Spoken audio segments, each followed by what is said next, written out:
All right, it is Wednesday, so let's get what the fuck. I have four episodes shot with that are being edited right now. Bringing on some guest stars and some co-hosts and whatnot to do some fun reviews. But we were away last weekend at the Living Dead weekend in Monroeville, Pennsylvania. It was amazing. If you haven't had a chance yet to go check out my two videos I did in the mall, please check them out. They're really, really cool. Got to hang out with, the Leatherface from Texas Chainsaw 3, and Tom Savini swung up because he was told about the puppets. He wanted to check out the Plan 9 puppets. Ken Foray and I, not even just when we had him on video, afterwards, we were kind of breaking down our table and he was breaking down his table. And we had a really, really fucking good talk.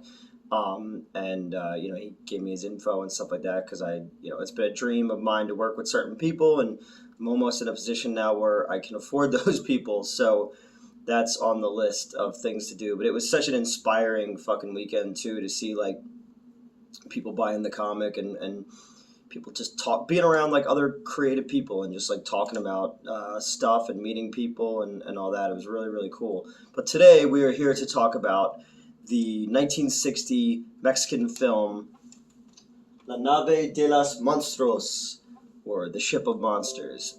I have been in love with this movie probably since elementary school, which is funny because I speak very little Spanish. Philadelphia had a Spanish channel. I'm saying like early cable days, and you'd be flipping through the channels and you'd see some black and white movie, and there'd be like a werewolf or a monster or a robot or a luchador, and you'd always stick and watch it for a little bit. But the Spanish channel also had incredibly beautiful women, always with a lot of cleavage when you're a little kid in a pre-internet day. So I would always kind of like stop on the Spanish channel for a while and just, see what's going on. There was always like a show where like older adults with mustaches played children in elementary school, and like a talk show where there was a puppet host. I didn't know what was going on in Mexico. But I was flipping through the channels one day in like fifth grade, I think, and this movie was on, and it has, these cool creatures.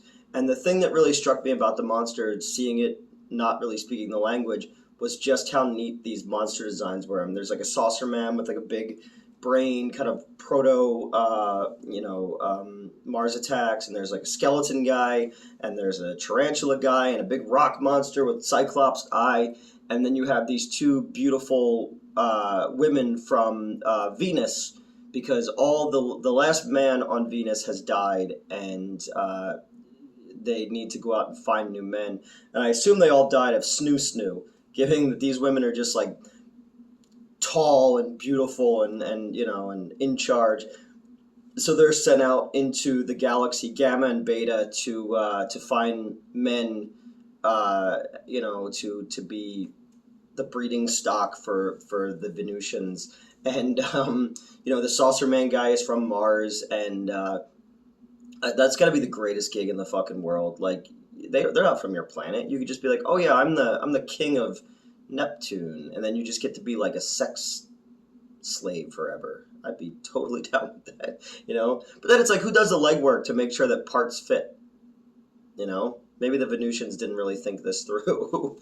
So they're and they have a robot named Tor, who kind of looks like the robot from Santa Claus Conquers the Martians, which is pretty cool. And then thinking about this plot, actually, I was brushing my teeth when I was getting ready to shoot this, and I was like, it's kind of the reverse plot. This is like the feminist version of Frankenstein meets the Space Monster, which I think was from the mid-'60s, where Mars is completely out of women, so they send astronauts out into space to like take women from like backyard barbecues and like fucking pool parties and shit like that. But it was clearly filmed in like South America, and there's just all these like random shots. There's tons of B-roll in it. There's all these just random shots of people like riding a motorcycle through like South America and like scenic routes of it and whatnot. But maybe that this movie inspired that movie. Who knows? I know it definitely inspired Mars vs. Cheerleaders. Because I love Frankenstein meets the Space Monster. I love that Frankenstein's not even fucking in the movie. It's an astronaut who got his circuits. It's a cyborg astronaut who got his circuits messed up in a crash. So now he thinks he's the Frankenstein monster. And I was kind of like the cyborg Superman in the reign of Superman story a little bit. But it's a fun fucking movie if you haven't checked that one, and you should check this one out. The reason I decided to do this one, obviously, because I love this movie, and I'll tell anyone I could tell about it. I told, it was one of the Cinemassacre ones that I did do. But I was looking forever for something from this movie, and you can't find the posters.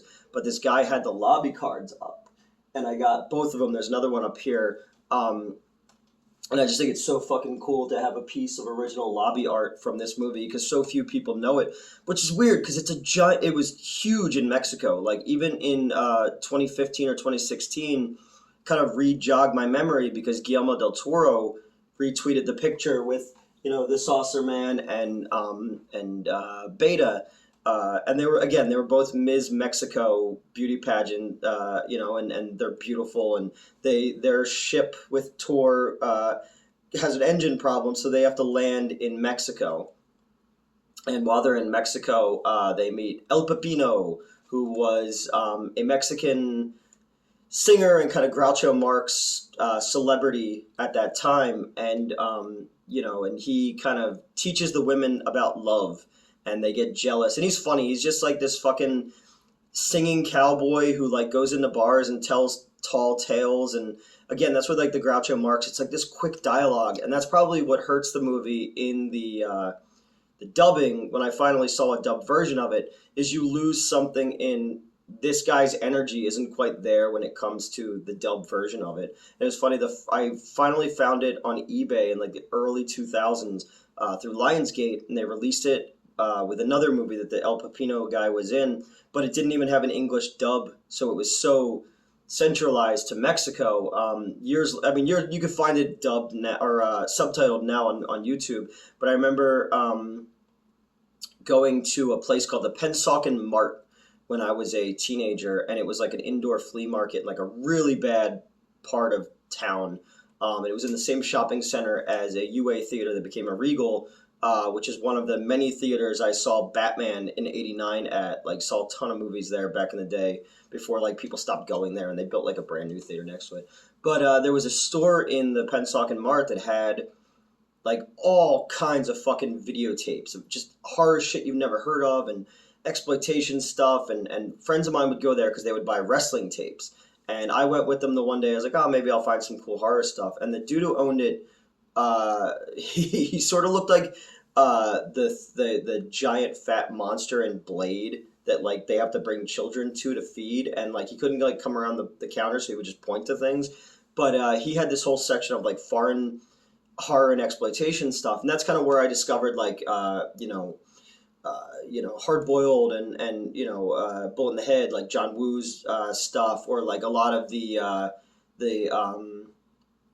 gun fu shit that came out of like the Korean gun fu shit, and like Chilean stuff like Jodorowsky did. El Topo I found there, and like not foreign, but Pink Flamingo is foreign to some people. A drag performer eating dog shit is probably very foreign to some people. And just a lot of the Italian stuff. That's where I found a copy of like Cannibal Holocaust and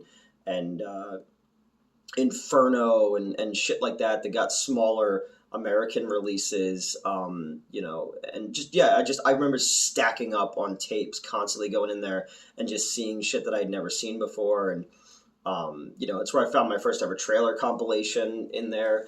But so I found a copy of Ship of Monsters that was dubbed, and I just thought that was the coolest fucking thing ever.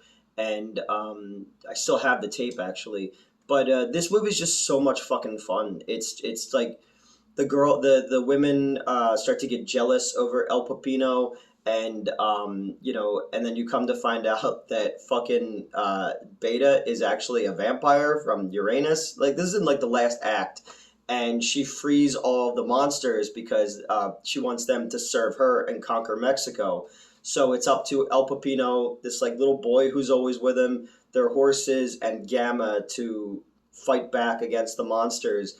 But the best thing about this movie is the design of all of these creatures. It's like it's great because it looks like something I would have drawn as a little kid. You know, like when you're drawing monsters or whatever when you're little, and then like somebody went and made them, and there's a fucking rock monster and a scorpion monster or a spider monster and all this shit. It's just so fucking wonderful and fun, and like the sound effects that they make, like when the little boy hits the saucer man one in the eye with a slingshot, and it makes like this like sound, and the fucking skeleton one like talks in this weird like voice where his planet they lost their skin and they just evolved past it. It just talks like this all the time. And it's fun because each one of them gets a little story as to like who they are and who you are and where you come from, like, you know.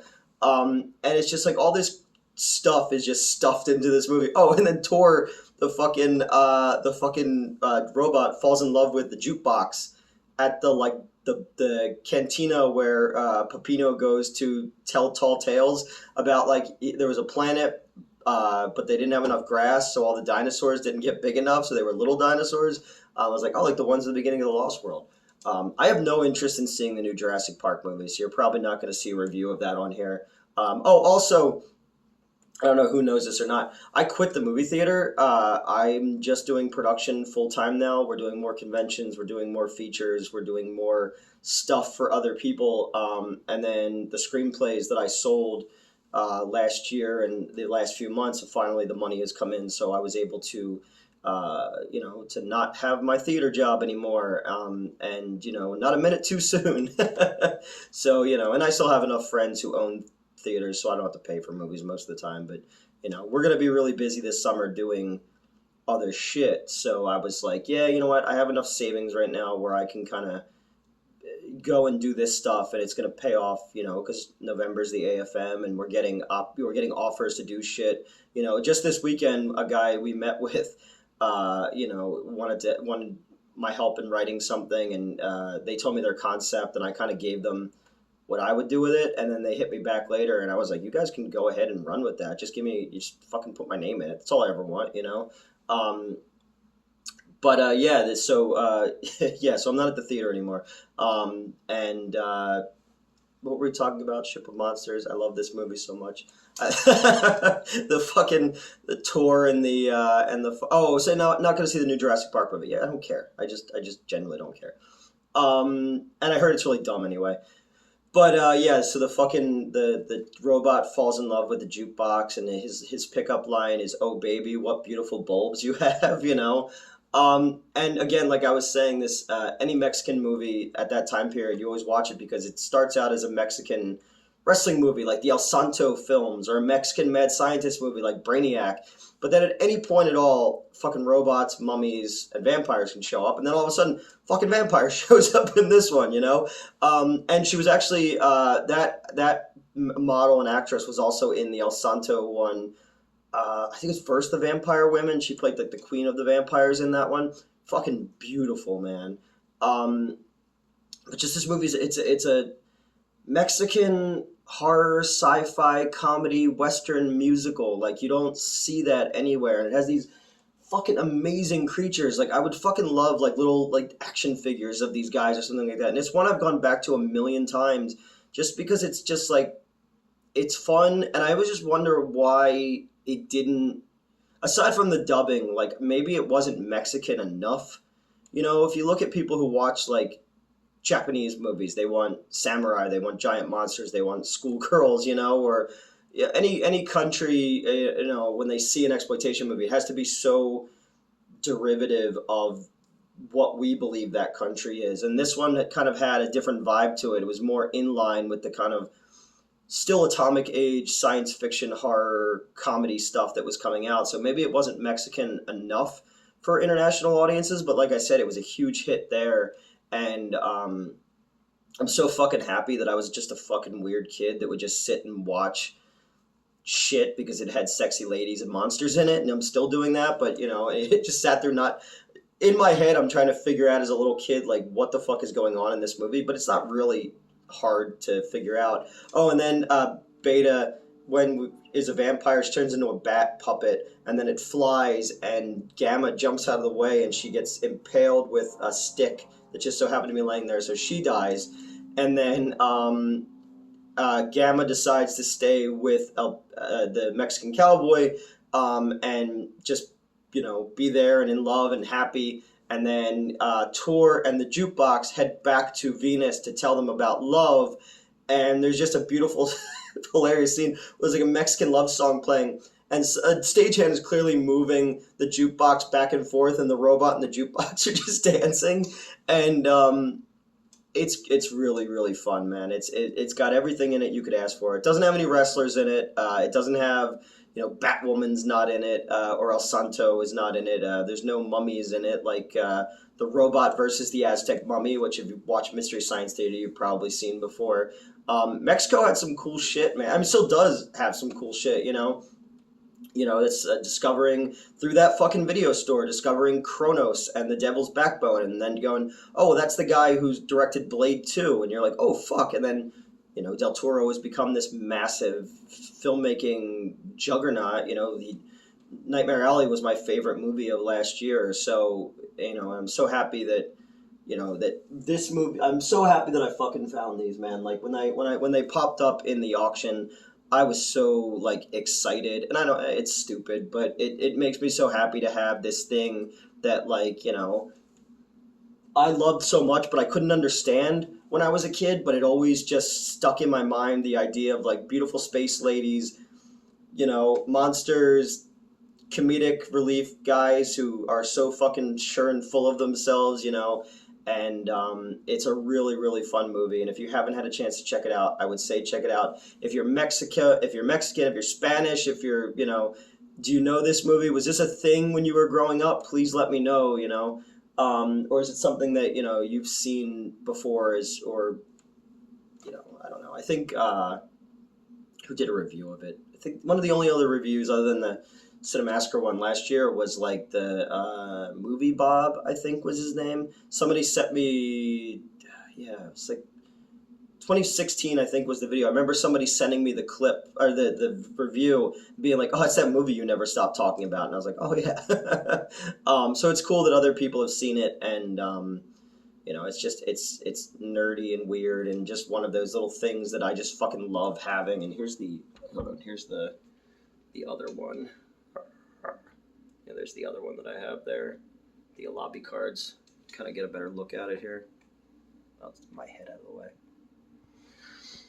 So yeah, that's everything for this Wednesday, and Ship of Monsters. What's your favorite foreign fun B movie? Let me know. And check out next week's review will be of Burial Ground, Nights of Terror, the Italian zombie movie from 1980. So until then, I will see you next Wednesday.